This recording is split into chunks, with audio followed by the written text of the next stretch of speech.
할렐루야. 처음에 이 찬양대가 마스크 쓰고 하는 게 너무 적응이 안 됐어요. 저희도 사실은 6월 첫 주부터 마스크를 쓰고 찬양대를 서도록 그렇게 했어요. 그래서 앞에 찬양 인도하시는 분들도 마스크 쓰고 하자 6월 첫 주부터 결정을 해서 그렇게 했는데 아직도 사실은 좀 적응이 안 돼요. 그래도 마스크 쓰고 소리가 나오니까 얼마나 감사한지 몰라요. 저는 이 코로나를 하나님께서 보내셨다고 생각하는 사람 중에 하나인데 뜻이 계실 거다 이런 생각이 있고요. 그런데 많은 분들이 그 이야기하는 것처럼 사실 포스트 코로나 이렇게 이야기하는데 코로나가 끝나고 나면 어떤 세상이 올 것인가를 이야기하는데 과연 우리 시대에 포스트 코로나가 올까? 그런 생각도 들 정도로 이 코로나는 아마 멈추지 않을 거다 그런 생각이 있어요. 이게 좀 절망적인 이야기일지 몰라도 우리 시대의 코로나가 사라지긴 어려울 것 같다 이런 생각을 갖고 있는데 그런데 이제 다행스러운 것은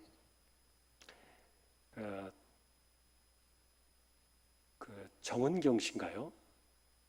그 우리나라의 그 일본 이런 그 감염 대책하는 그 여자분 의사분 그분의 말은 참 신뢰가 있고 사람들이 믿더라고요. 좋아하더라고요. 근데 그분의 이야기 가운데 제 마음속에 딱 와닿는 게 하나 있었어요. 뭐냐면은 이 코로나에 이 마스크를 쓰고 그다음에 거리를 좀 어느 정도 두고 우리가 말하는 그 손 닦고 생활수칙이죠. 그거 하면은 80%는 된다는 거예요. 그 말을 딱 들으면서 제 마음속에 하나님이 이 땅에 온 세상에 코로나의 비를 내리셨지만 그 비를 막을 수 있는 우산을 주셨구나. 그런 생각이 들어요. 그래서 마스크 쓰는 거 불평하지 않아요. 왜냐하면 이것을 우리가 쓰지 않고도 나는 하나님이 지켜주실 거야. 이건 절대로 안 됩니다. 비 맞으면서 비 우산도 없이 나 비 안 맞을 거야. 이런 미련한 그 신앙은 아니잖아요. 하나님께서 우리에게 코로나의 비를 막을 수 있는 우산을 주신 거 그건 굉장히 감사한 것 같아요. 최근에 제가 사실은 트로트를 좀 봤어요. 저는 사실 잘 모릅니다. 그런 거 이제 거의 이렇게 상관없이 살아온 사람이기 때문에 노래도 잘 모르고. 근데 워낙 열풍이 있고 뭐 영웅이가 어떻고 뭐 영탁이 어떻고 막 그러니까 그래서 이제 제가 인터넷으로 좀 검색을 쭉 해보면서 그 노랫말들을 좀 봤어요. 노래는 모르니까. 근데 노랫말들을 보니까 다 그 사랑하는 사람들과의 관계, 아픔, 이별, 또 뭐 그 슬픈 감정들 이런 것들이 주로 이제 노래로 불려지고 있었는데 그 노래를 부르면서 공통적인 특징이 하나가 뭐냐면은 뭔가 해답을 달라고 노래를 부른 게 아니었어요. 세상 노래는 보니까 그냥 내 슬프다. 내 감정이 슬프고 내 마음이 힘들고 그러니까 그냥 그걸 표현한 거예요. 이렇게. 그래서 듣는 사람들이 그냥 공감만 해주면 되는 거였어요. 그래서 노래가 그거구나. 저는 이제 사실 그런 이해를 제가 좀 갖게 되었고요. 그런데 이제 사실 노래를 제가 잘 모르다 보니까 트로트 뭐 잘 모릅니다. 그래서 제 마음속에 오늘 헌신예배인데 303장을 첫 찬송을 이제 제가 좀 했으면 좋겠다는데 요즘 제가 제 마음속에 주제곡이 303장이에요. 그래서 이 찬양을 계속 불러요. 지금 제가 주일날도 첫 번째 찬양은 303장을 계속 제 마음의 주제곡으로 삼고 부르는데 왜냐하면은 시간이 지나고 이렇게 찬송가 바뀌고 나서 보니까 제가 안 보고 찬송가를 온전히 부를 수 있는 게 별로 없더라고요. 그래서 미안한 마음도 생기고요. 그 뭐 7명이 콜센터인가 해가지고 노래를 부르는데 딱 제목만 내니까 척척 불러내는 거예요. 야, 쟤들이 얼마나 노래에 인생을 바쳤길래 저렇게 노래가 나올까? 그래서 좀 하나님 앞에 죄송한 마음도 있고 그래서 찬송가를 요즘 좀 이제 외워야 되겠다. 제 개인적으로 그런 마음이 좀 들었어요.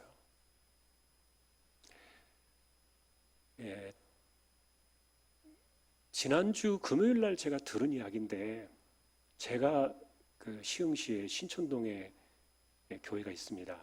같은 시의 시화 지역에 2, 3년 전에 어떤 일이 있었던 것을 이야기를 들었는데, 부부가 결혼해서 그 시화에서 한 30여 년 가까이 중국집을 운영을 했어요. 잘 됐어요. 돈 많이 벌었어요. 부부가 평생 그 중국집 해가지고 고생하면서 애들 다 대학 키워냈고, 그리고 집도 좋은 집, 아파트 장만했고 돈을 벌었어요.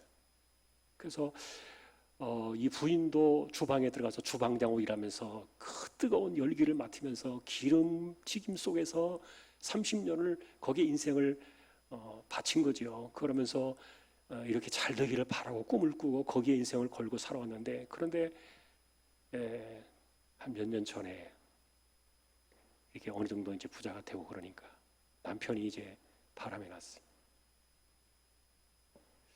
다른 사람에게로 가버렸어요. 그래서 이걸 가지고 고민하다 이분이 그 주방에 와가지고 자기가 수십 년을 평생을 바쳐서 여기에서 꿈을 키워내고 자식들을 길러내고 삶의 터전이 되었던 그 주방에 그 끓는 그 기름가마를 자신에게 뒤집어 쓰였어요.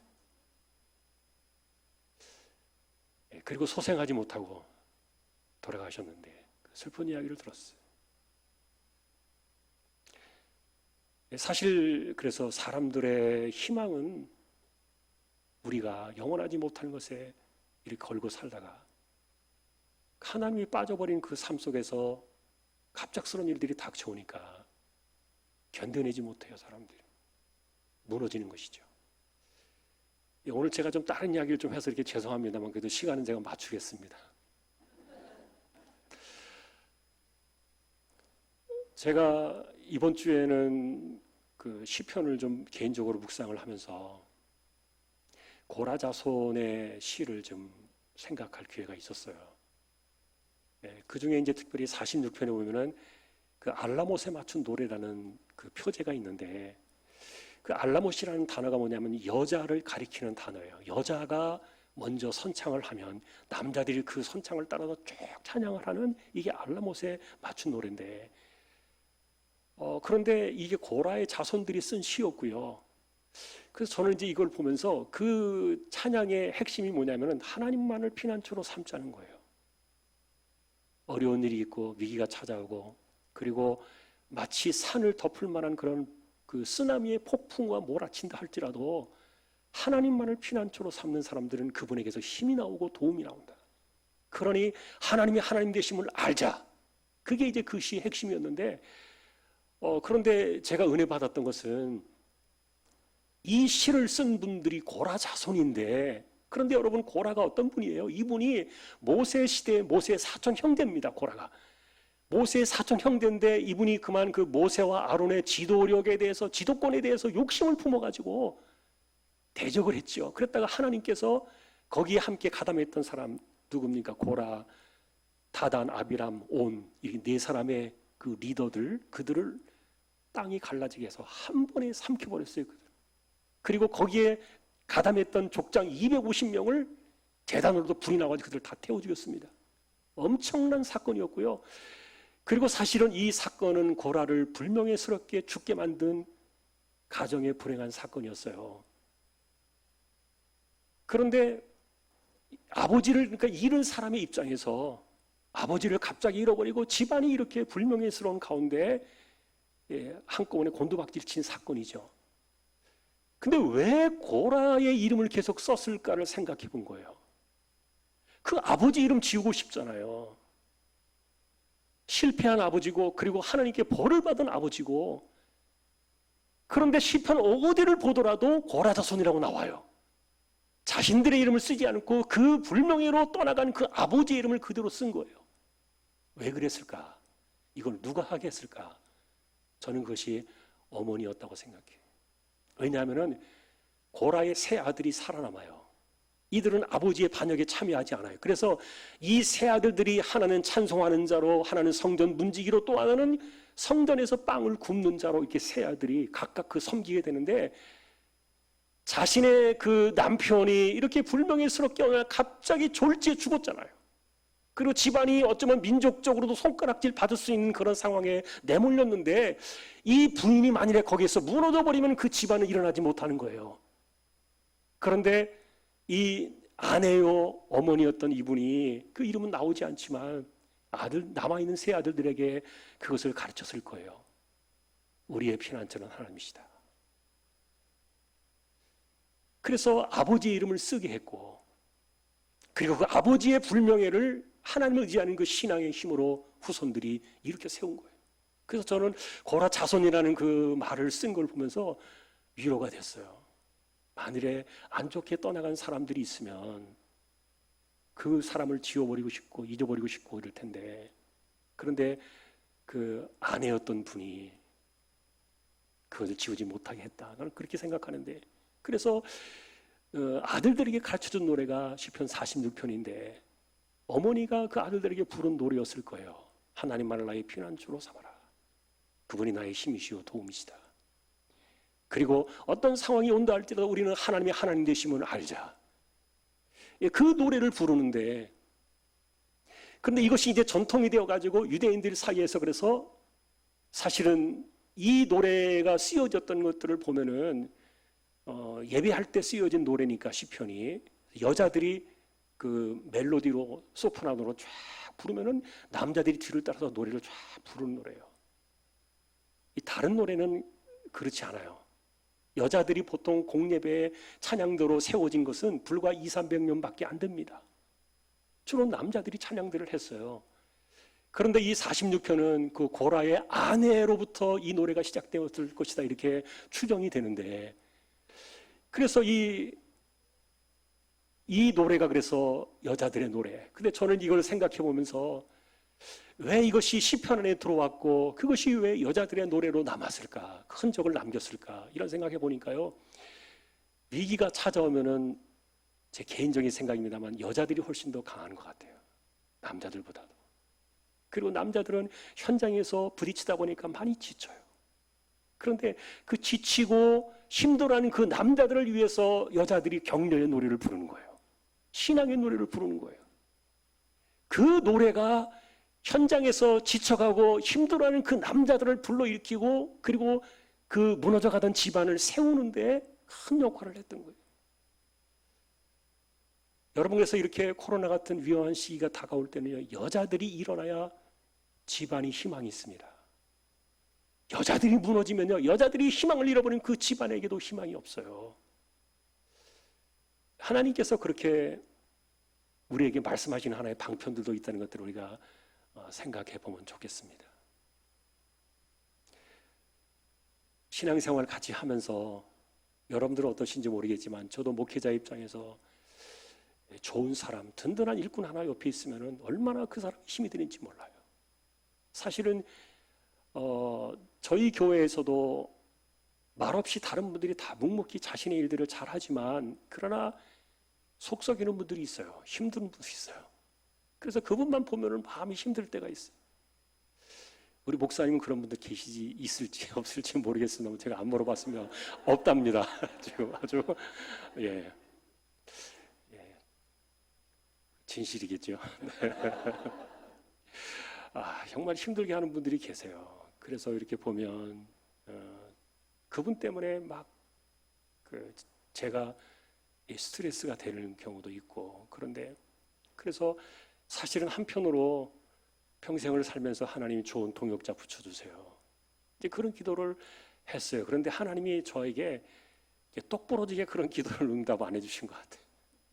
그래도 이제 아직은 제가 한 10년 남았습니다. 은퇴하려고 그러면은 한 10년 남았는데, 그 남은 기간 동안에도 하여간 하나님께서 좋은 동역자를 붙여주시기를 바라는 마음이 있는데, 사도 바울에게 있어서 가장 좋은 동역자 그러면 아마 디모데였을 거예요. 이분은 아들 같은 분이었죠.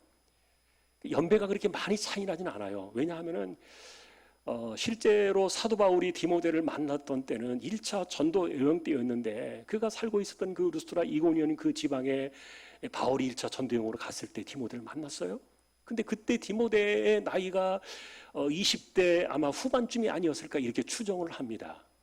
젊은 나이에 만난 거죠. 그런데 이분이 그 할머니와 어머니로부터 신앙교육을 잘 받았잖아요. 그러나 유대교인이었죠. 근데 바울을 만나고 나서 이분이 개종을 해요. 그리고 그리스도인으로 이분이 이제 신앙 고백을 하는데, 그런데 바울이 그 만났던 그때부터 이 디모데에게 뭐라고 말하는가 하면 감동을 받은 거예요. 하나님께서 영감을 주셨겠죠. 이 신실한 이 청년을 보면서 그에게 말하기를, 네가 목회자가 되었으면 좋겠다. 평생에 하나님 위해서 싸워라. 네가 복음의 선한 싸움을 싸우며 살아갔으면 좋겠다. 그렇게 이야기를 디모데에게 했던 겁니다.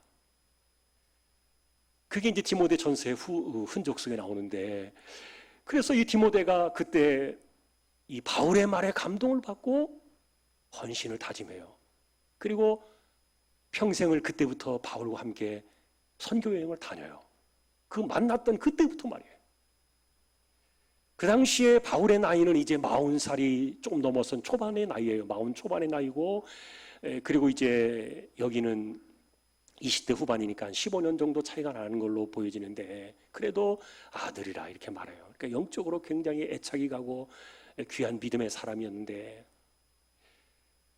그런데 이 디모데전서를 쓰던 당시를 우리가 추정해 보면은, 여러분이 사도행전 마지막 28장에 보시면은 바울이 이태 동안 자기 집에 거하면서 오는 사람들을 자유롭게 맞아서 하나님 나라를 전했다는 그런 기록을, 마지막 기록을 볼 거예요. 그 뒤에 사도행전은 끝나게 되는데, 그런데 아마 그때 2년이 지나고 나서 바울 사도가 감옥에서 풀려나고 난 이후에 어느 시점인가에 이 편지를 썼을 것이다, 이렇게 대부분 추정을 해요.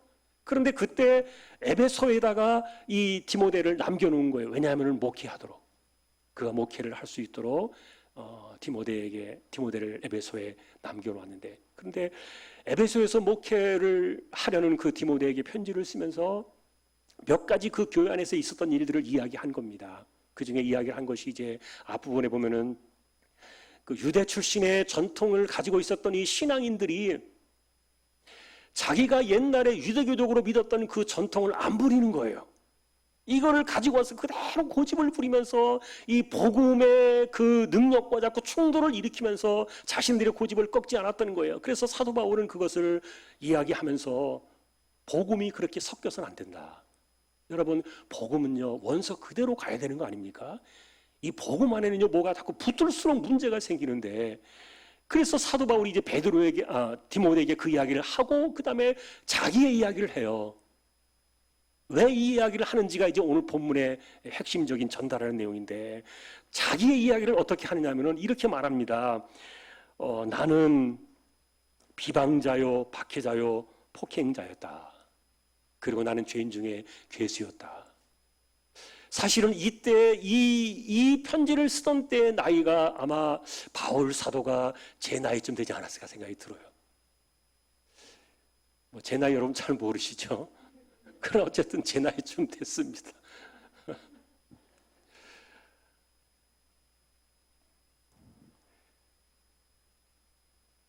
사도 바울이 이 편지를 쓰던 당시는, 그러니까 다메섹에서 예수님 만나고 30년 정도가 지났을 때예요. 근데 놀라운 것은 그 정도 되면은요, 사도로 살았잖아요. 사도로 오랜 세월을 살았고, 그리고 많은 사람들을 만나고 가르치고 이런 위치에 있다 보면은, 여러분 얼마나 사람들이 이렇게 낮아지는 거 얼마나 힘든지 여러분들 아실 거예요. 힘들어요. 세월이 흐르고 나이가 들고 또 우리 몸에 자꾸만 이게 뭐가 붓기 시작하면은 그거 떼내는 게 얼마나 힘든지 몰라요. 그런데 사도 바울이 우리에게 이야기하고 있는 것은, 디모데에게 말하면서 전하는 것은, 자신은요, 자기가 어떤 존재였다는 사실을 절대 잊지 않았다는 거예요. 한 번도 잊은 적이 없어요. 너무너무 귀해요. 사실 그래서 신앙생활 하다 보면 저도 많은 분들을 만납니다만, 그 많은 분들 가운데 어릴 때부터 자기가 신앙생활 해가지고 옛날에 자기가 신앙생활하면서 배웠던 그 교회 전통들을요, 끝까지 고집하면서 복음적인 가르침을 순종하지 않고 자기가 옳다고 대적하는 분들도 계세요. 마음이 아파요. 그럼 너무 힘들어요. 사람의 전통과 이런 것들은 우리에게서 사실은 그렇게 자랑거리는 아닌데, 자, 그런데 사도 바울이 이렇게 자기 같은 사람을 하나님께서 부르셔가지고 직분자로 세우셨다. 이게 너무너무 큰 하나님의 은혜죠. 근데 그 하나님의 크신 은혜를 이야기를 하면서 바울 사도가 두 가지를 이야기하는데 그 중에 하나가 뭐냐면은 나를 이렇게 만든 것은 나같이 알지 못하고 못된 짓 하던 사람들이 언젠가는 돌아올 것에 대한 샘플이라는 거예요. 여러분 그런 분들 혹시 보셨습니까? 제가 사실은 현재 있는 교회 부임한 지 22년이 좀 넘었는데 2대 목사로 제가 부임을 했어요. 근데 제가 그 부임하기 전에 역삼동에 있는 충영교회에서 부목사로 사역을 하고 있을 때 제가 같이 있던 그 권사님 한 분이 20년 동안 그 남편이요 교회에다 태워줬어요. 예배 드리라고. 자기는 안 들어와요. 주차장에서 있는 거예요, 이분이. 20년 동안 그렇게 했어요. 그러니까 밖에서 똑같이 기다리고 예배 끝나는 시간에. 그러니까 이분이 예배 끝나고 어떻게 뭐 활동을 못해. 그냥 남편 때문에 할 수 없이 예배만 끝나면 가서 주차장 기다리니까 그냥 차 타고 가야 되고 이런 분인데, 그런데 이분의 사연을 들었어요. 제가 있을 때 그래서 나오긴 했는데 20년 동안 그런 사연의 이야기를 들어보니까 이렇게 이야기하는 거예요.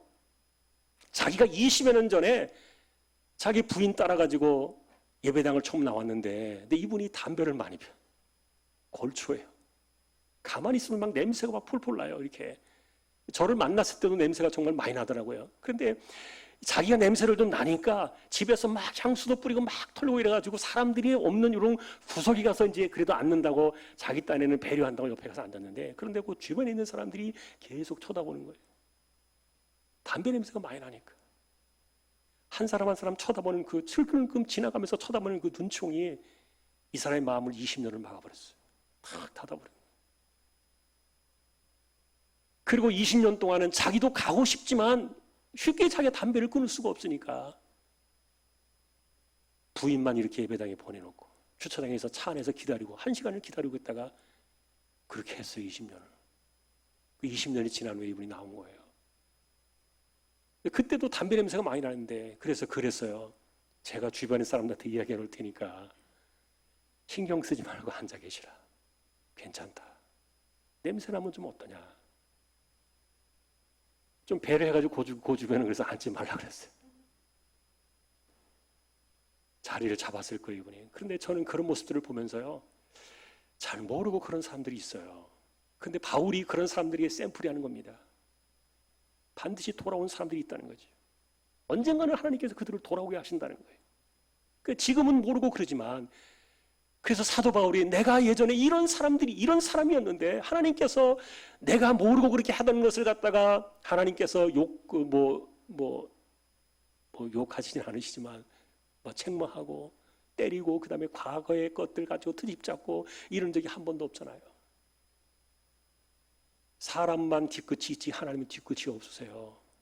하나님은 절대 뒤끝이 없는 분이에요. 한번 딱 부르시면 그걸로 끝이에요. 전혀 과거를 따지지도 않는 분이신데, 그러니까 이런 사건들을 자신이 이야기하면서 사람들이 나 같은 사람들이 있을 거라는 거예요. 여러분 혹시 주변에 그런 분들 가족 가운데 있으면 희망을 가지세요.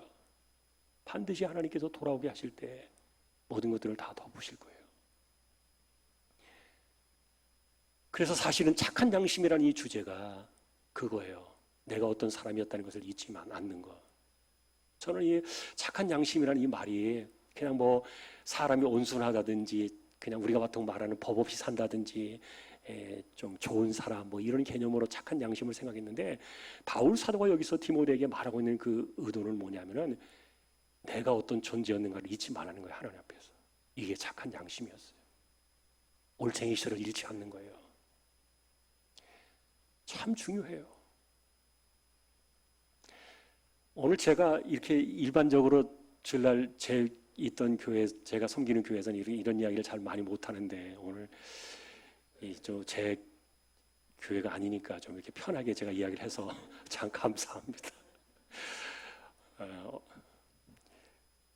제가 어릴 때 청소년 시절에 항상 주목해서 보던 분이 계세요. 그분이 누구냐면은 이분이 30대 초반에 남편을 잃었어요.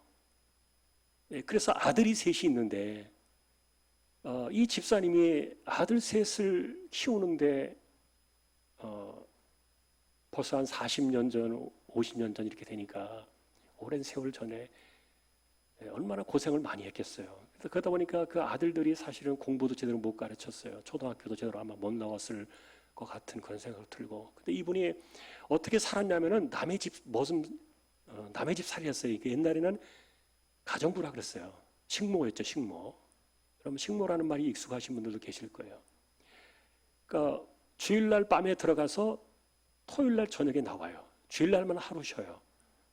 일주일 내내 그 집에서 살아요. 그리고 이제 거기서 생활해주면서 집안일을 돌봐주면서 월급을 받는 분인데, 그런데 이분이 주일날만 되면은요, 틀림없이 주방에 와 있어요.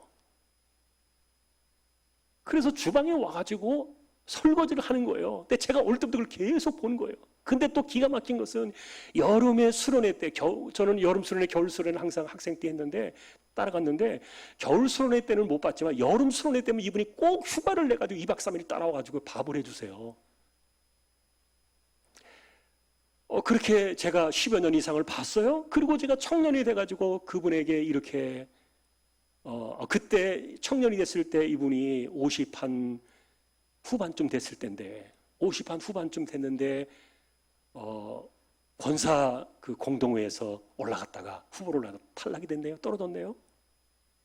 그러니까 뭐 배운 것도 없고 가진 것도 없고 뭐 이렇게 특별한 게 없으니까 별로 표를 못 받았어요. 주방에서는 열심히 했는데 한번 떨어졌어요. 그리고 나서 2년 있다가 목사님이 이런 분들 권사 돼야 된다. 그래가지고 특별하게 또 추천을 해가지고 됐어요. 그런데 그래서 60이 넘어가지고 제 나이 때 권사가 됐어요. 권사가 됐는데, 그런데 그때 이미 허리가 굽어가지고 이렇게 거의 한 이렇게 90도 가까이 허리가 굽었어요. 골다공증이죠. 허리가 굽어가지고 있는데, 근데 권사가 되고 나서도 이분이 주방에 앉아 있는 거예요. 그 앉아가지고 설거지하는 거예요. 그래서 제가 너무 그분의 인상이 특이해서 청년 때 제가 물어봤어요. 권사님, 이제 그만 좀 하세요. 몸도 좀 성치 않으시고 그리고 젊은 분들도 있는데 맡기시면 좋잖아요. 그랬더니 이분이 저에게 이런 이야기를 해요.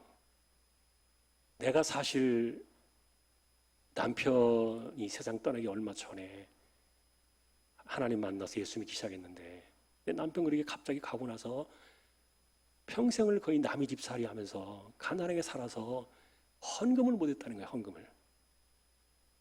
그러면서 자기는 마음이 그렇지 않은데 헌금을 내가 하나님께 갈 때마다 헌금한 것이 없어가지고 마음에 늘 걸려서, 그래서 자기가 기도를 드리는데, 하나님, 내가 이렇게 못해요. 집사인데 내가 이렇게 잘 못해요. 이런 것에 대해서 이제 기도를 하니까 하나님께서 마음속에 이제 감동을 주시기를, 그럼 네가 잘할 수 있는 거 해라. 마음에는 감동이 오는 거예요. 그러니까 생각해 보니까 자기가 잘할 수 있는 것은 설거지밖에 없는 거예요. 왜냐하면 평생을 남의 집에서 그릇을 닦으면서 주방에서 일을 했기 때문에. 그러니까 다른 건 못해도 주방에서 내가 음식 도와주고 설거지하는 것은 잘할 수 있다는 거예요. 그래서 그분이 마음속에 다짐하기를, 그래, 그럼 내가 하나님 가는 날까지 교회에서 주방에서 섬기겠습니다. 허리가 구부정한 그 권사님이 지금은 이제 벌써 지금도 이렇게 이어전도에도 60이 아마 넘으셨을 거라고 보는데 건강하시잖아요. 근데 옛날에 40년 전에는, 30년 전에는 60이 넘었으면 정말 너무 차이가 나요. 그때는 정말 완전히 할머니죠. 근데 그분이 돌아가실 때까지 약속을 지켰어요. 자신의 몸이 움직여질 때까지 주방에 앉아가지고 설거지를 해요. 많은 분들에게 보이지 않는 귀감이 됐어요. 도전이 됐어요. 진짜 헌신이 뭔가. 그거는 하나님 앞에서 내가 어떤 존재인가를 잊지 않는, 정말 그게 착한 양심이라고 생각해요. 디모데에게 가르쳐주고 싶었던 것이 바로 그거였어요. 왜 그러냐면은 그 에베소 교회 얼마 되지 않았던 교회지만, 그런데 그 교회에 디모데 같은 리더급이 있었는데, 그 중에 후메네오와 알렉산드라는 이 사람, 여기 이름까지 나오잖아요. 이 사람들이 착한 양심을 버렸다 그랬어요. 믿음에 파손했다 그랬어요. 결국 그 말이 뭡니까? 자기가 옛날에 어떤 사람이었던 걸 잊어버린 거예요. 내가 어떤 존재에서 하나님이 나를 부르셔가지고 이런 자리에 세우셨는가를 다 까맣게 잊어버린 거예요. 그리고 높아진 겁니다. 그런 자리에 서버린 거예요. 결국 그래서 이 착한 양심이 깨져버리니까 믿음이 파손했다고 했어요. 교만을 떤 거예요. 교만이 잘못 나간 거예요. 이게 여러분 디모데에게 말해주고 싶었던 바울의 진심이었어요. 믿음과 착한 양심을 가져라. 끝까지 내가 어떤 존재인가를 잊지 마라. 우리가 세월이 흐르고 시간이 지나면은 사람들에게 반드시 뭐가 붙어요. 경력도 붙고 연륜도 붙고 모든 것들이 막 붙어요. 경험도 달라붙고 막 모든 것들이 붙어요. 그러다 보면 이 착한 양심이 점점점 금이 갈 수도 있어요. 여러분 꼭 기억하시기를 바랍니다. 하나님이 기뻐하시는 일꾼은 믿음과 착한 양심, 끝까지 내가 어떤 존재였던가를 하나님이 나 같은 사람을 부르셔서 하나님의 사람으로, 그것도 이 거룩한 하나님의 집에 섬길 수 있는 직분자로 세워두신 거 너무너무 귀해요. 평생에 이와 같은 이 믿음과 착한 양심의 이 신앙을 가지고 하나님이 주신 이 귀한 이 일터에서, 이 섬김의 집에서 하나님을 영광스럽게 하고 또 많은 사람들이 인정받는 오늘 이 헌신 예배를 드린 여러분 모두가 되시기를 축원합니다.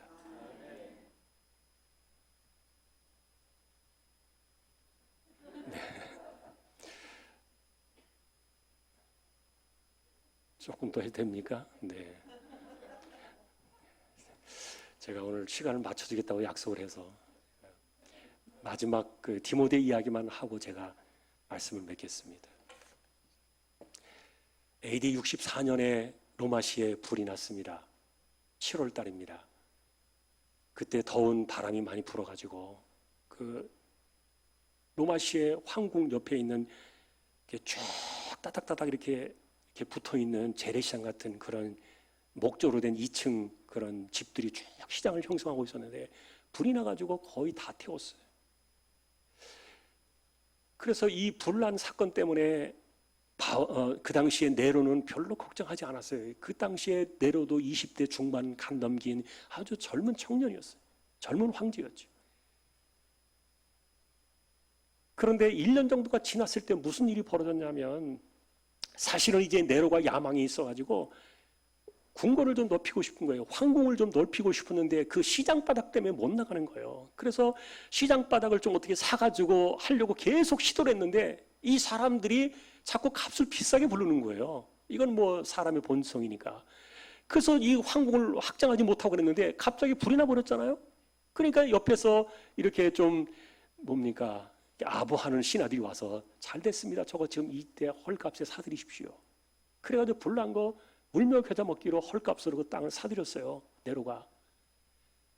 그랬더니 소문이 돌기 시작하기를, 어떻게 소문이 돌기 시작하면 AD 65년 봄경에 소문이 나기를 네로가 일부러 불냈다.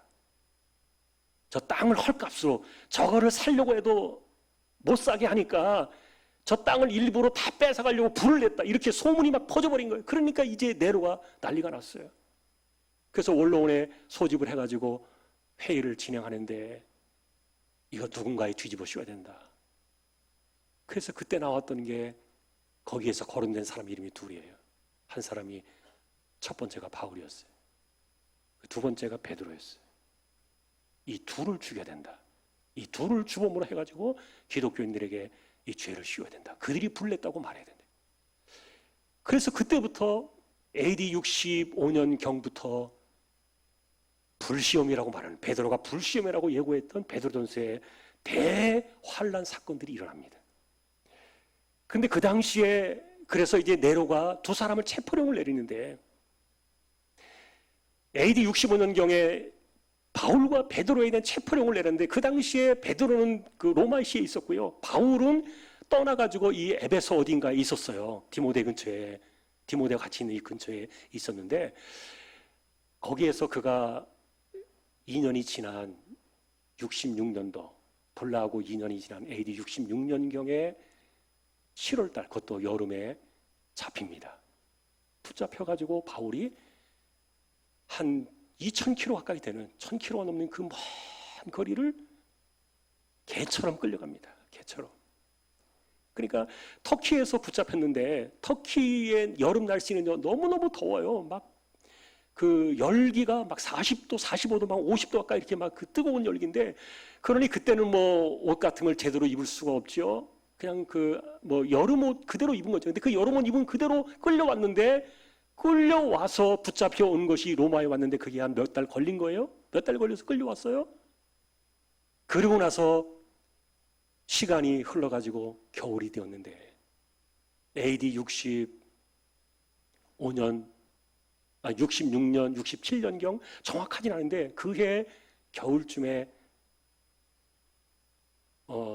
디모데전서를 쓰고 난 이후에 마지막 편지를 씁니다. 디모데 후서를 또 씁니다. 근데 마지막 편지를 쓰면서, 이 디모데에게 편지를 쓰면서 눈물의 편지를 쓰는데, 디모데야 내게 좀 와달라, 이렇게 마지막 편지를 써요. 근데 그 편지를 쓴 이유는 뭐냐면은,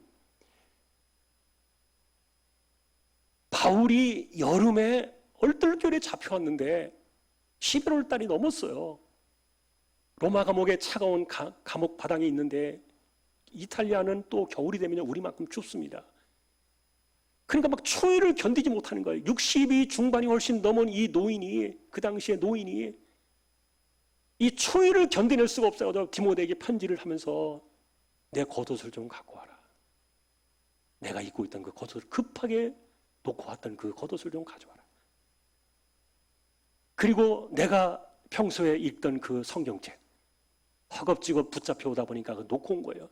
가죽 성경과 겉옷을 놓고 왔는데, 우리는 바울 사도의 그 전 재산이 가죽 옷이었다고 생각해요.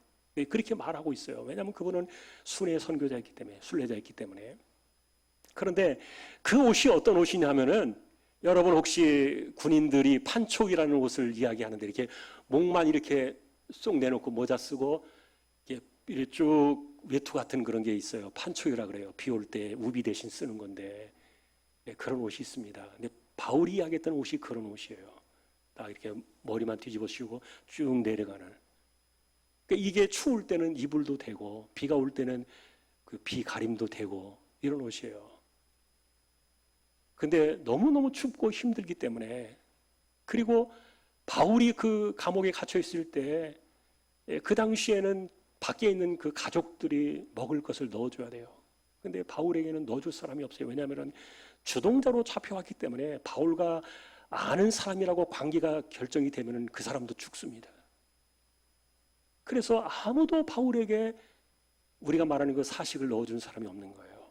거의 굶다시피 그렇게 있으면서 그 추위를 견디지 못해가지고 디모데에게 그 옷을 좀 가져달라. 그런데 그 말은요, 왜 제가 그 말을 꺼내는가 하면은, 사실은 디모데를요, 오라는 말은 죽을 수도 있다는 말이었어요. 죽을 수도 있다.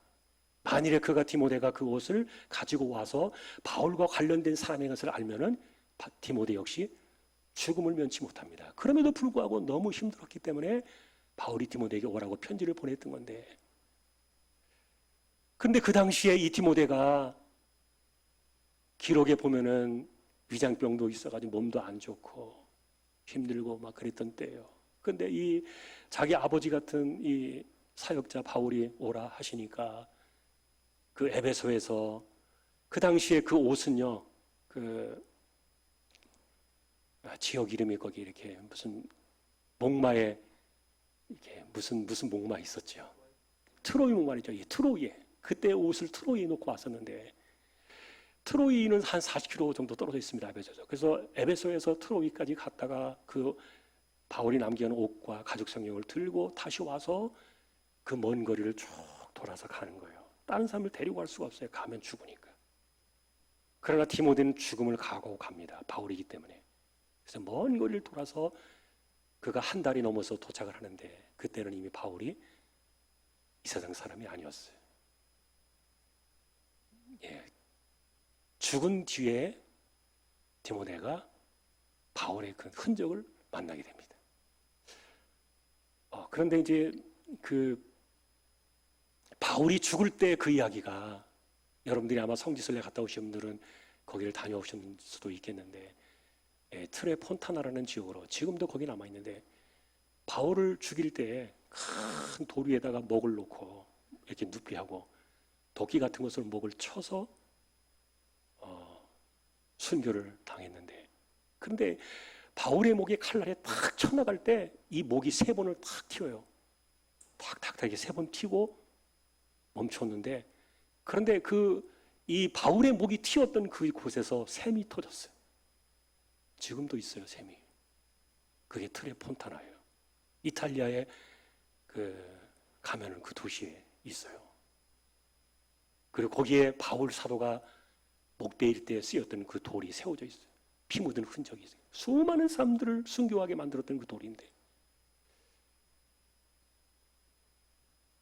바울과 디모데의 관계가 그래요. 그래서 저는 참 신앙으로 복음 안에서 같이 만나면 이게 평생을 가는구나, 죽음을 함께 하는구나. 참 그들이 진짜 사역자죠. 그리고 그분들이 진짜 직분자고, 그리고 하나님이 주신 그 은혜를 기억하며 살아가는 분들이죠. 여러분, 우리는 진정한 헌신 속에서 그런 관계로 맺어집니다. 하나님께서 이 주신 교회와 그리고 목사님과 함께 섬길 수 있도록 동역자로 오신 이 귀한 사역들은 그런 관계로 평생을 가는 거라고 생각해요.